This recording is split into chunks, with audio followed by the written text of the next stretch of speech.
चलो एक कहानी सुनाती हूँ एक बड़े किसान की, जिनका नाम था राम भरोसे। एक छोटे से गांव में, जहाँ चारों ओर खेत ही खेत थे, वहीं रहते थे राम भरोसे। लोग उन्हें बड़े किसान कहते थे, सिर्फ इसलिए नहीं कि उनके पास बहुत जमीन थी, बल्कि इसलिए कि उनका दिल और उनकी सोच भी बहुत बड़ी थी। राम भरोसे के पुरखों ने उन्हें जो जमीन दी थी वह औसत ही थी, लेकिन उन्होंने उसे अपनी मेहनत और समझ से सोना बना दिया था। सुबह सूरज निकलने से पहले ही वो खेतों में पहुंच जाते और रात को तारे गिनते हुए लौटते।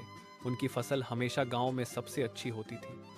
वो हर नई तकनीक को आजमाते, मिट्टी की सेहत का ध्यान रखते और कभी किसी फसल को लेकर हार नहीं मानते थे। गांव में जब भी किसी किसान को कोई दिक्कत होती, सब राम भरोसे के पास ही आते।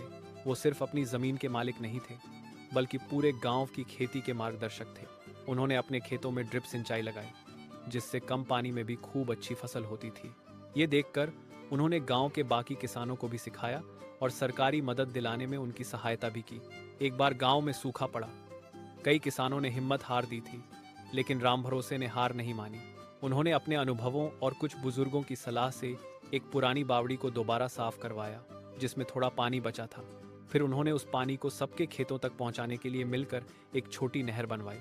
उनकी पहल से गांव के कई खेत सूखने से बच गए।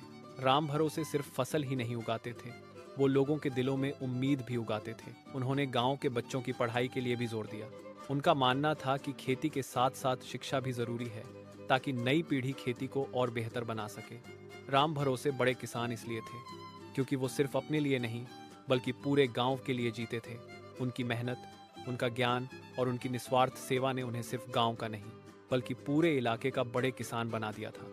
उनकी कहानी बताती है कि बड़ा होना सिर्फ दौलत से नहीं, बल्कि अपने अच्छे कामों और दूसरों के प्रति समर्पण से होता है।